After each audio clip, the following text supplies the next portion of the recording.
Masih di Kompas Petang, Saudara, PKB makin gencar ultimatum Gerindra. Yang terakhir ada statement, lu 11, aku 12. Lu gak jelas, gua lepas. Itulah yang disampaikan PKB oleh Pak Jazilul Fawait.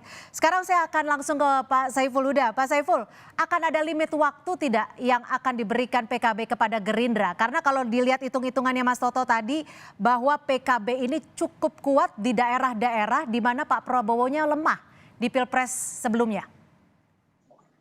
Sampai sekarang belum ada limit waktu, karena dua faktor ya. Yang pertama, saya meyakini Pak Prabowo dan teman-teman Gerindra juga menghitung betul kalau misalnya PKB tidak diambil Gus Imin sebagai cawapres. Artinya keunggulan komparatif PKB dengan Gus Imin yang punya basis yang dibutuhkan oleh Pak Prabowo Jawa Timur, Jawa Tengah nggak dapat.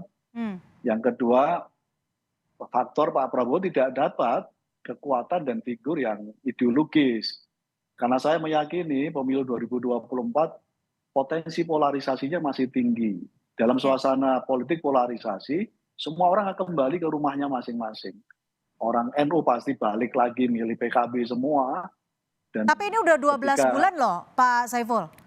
Bukankah sudah cukup waktu untuk menentukan bagi Gerindra, untuk menentukan bacawa presnya sesuai dengan proposal utama yang tunggal yang disebutkan tadi? Belum, nggak masalah. Nggak masalah ya? Detik akhir juga nggak masalah. Kita akan terus berproses ini. Oke. Karena saya anggap semua dinamika yang terakhir kira-kira ya semacam dinamika saja dan itu wajar saja. Sebagai masakan oleh Mas Yandri. Baik. Jadi semua masih cair, dinamikanya juga masih cair, jadi tidak masalah bagi PKB untuk tetap menunggu ya. Levelnya rumor ini, yang terakhir itu rumor itu, karena di koalisi kami belum ada batasan apapun, sampai hari ini juga belum ada partai lain yang koalisi dan terikat secara dokumen politik gitu. Kemarin PBB tidak masuk menjadi bagian dari dokumen politik yang sudah kita sepakati antara PKB dengan Gerindra. Oke, saya ke Pak Yandri. Pak Yandri, kalau PAN cukup yakin tidak untuk menaikkan elektabilitas Prabowo? Karena sebelumnya PKB sudah cukup pede nih untuk mengatakan bahwa PAN tidak cukup kuat di daerah-daerah Jawa Timur dan juga Jawa Tengah. Ya, kalau kita menawarkan Erick Thohir tentu punya alasan ya. Pertama, memang dia sudah diputuskan dalam Rakernas PAN 1 tahun yang lalu. Yang kedua, tren Erick Thohir sekarang di antara cawapres dia yang paling tinggi ya, dan tren ini menurut saya tren positif di mana respon masyarakat kepada Erick Thohir semakin baik. Oleh karena itu tawaran kami bisa mendongkrak atau bisa menentukan kemenangan baik dari Ganjar maupun Pak Prabowo. Tapi sekali lagi semua ini biasa ini Mbak, karena ujungnya nanti bisa di last minute, bisa di 1 jam sebelum pendaftaran ke KPU ditutup, ini biasa ini. Oleh karena itu saya senang kalau semua partai berlomba-lomba untuk mengajukan kader terbaiknya, sehingga dinamisasi demokrasi kita ini tercerahkan dan semua masyarakat bisa menilai dan kader-kader bangsa bisa bermunculan. Jadi jangan terlalu kita risau atau khawatir demokrasi kita tercederai, enggak. Oleh karena itu sekali lagi kami dengan semua partai baik, tidak ada hambatan komunikasi dan kami menghormati semua proses. Apalagi dengan PKB ini sahabat baik kami dan termasuk partai yang lain. Nah, oleh karena itu berbicara ke publik kadang-kadang yang di latar depan itu berbeda dengan latar di belakang, Pak. Jadi ini yang mesti mungkin dipahami oleh publik hari ini, dan kita juga nantikan bagaimana nanti putusan MK tentang masalah umur, dan ini kan dinamisasi demokrasi yang sangat luar biasa ya? untuk pemilu kontestasi tahun depan gitu loh. Maka semua kejutan-kejutan mungkin akan kita tapi kurang 2 bulan lagi itu bukankah waktu yang sudah cukup pendek ya, atau memang masih cair sekali? Enggak.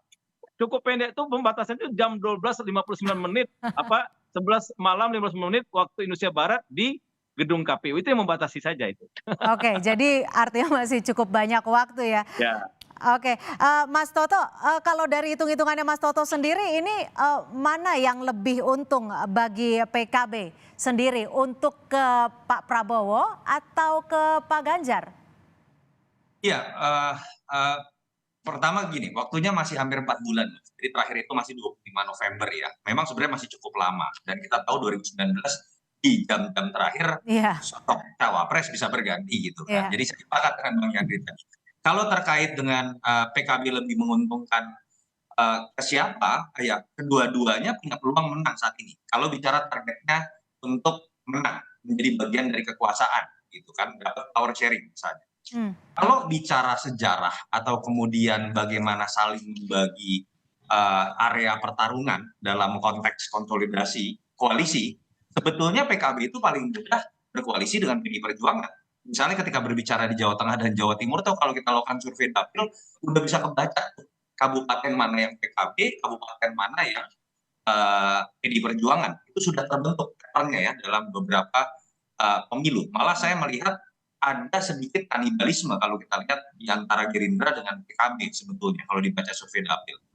Nah, yang saya harapkan tapi begini, saya senang loh kalau kemudian Bang Yandri dan Kang Saiful sama-sama ngotot dengan proposal tunggalnya. Kenapa Erick Thohir lebih pantas? Kenapa kemudian Caimin lebih pantas?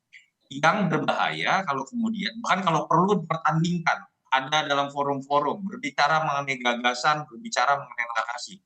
Yang tidak boleh itu kalau kemudian partai-partai ini malah dianeksasi dalam mengambil keputusan koalisinya itu menunggu instruksi Bapak Presiden, menunggu atau tegak lurus kepada Bapak Presiden. Pemilu itu bukan suksesi kepemimpinan ditentukan oleh presiden sebelum loh. Itu demokrasi itu bukan demokrasi. Itu otoritarianisme, itu demokrasi ala Harmoko. Sorry, saya harus menggunakan bahasa yang sama. Kenapa? Karena memang ada beberapa partai atau tokoh bahkan yang menggunakan istilah itu. Ketika bicara koalisi atau mau jadi cawapres enggak, atau mau jadi capres enggak, kita tegak lurus kepada presiden. Kita kemudian menunggu instruksi Bapak Presiden. Lalu apa maknanya pemilu ini diserahkan kepada 200 juta pemilih? Kalau menunggu instruksi Jokowi. Kan itu juga yang saat ini sekarang sedang kita bahas.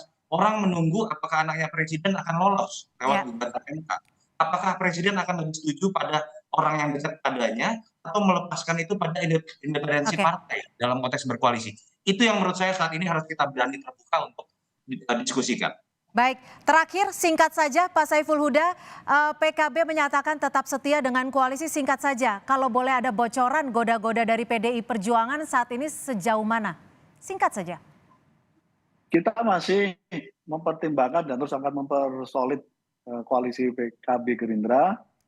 Soal PDIP, ya kita tunggu proposal ini berlaku atau tidak. Idealnya PAN gabung, masuk dalam koalisi KIR ini dalam posisi Prabowo Gus Imin.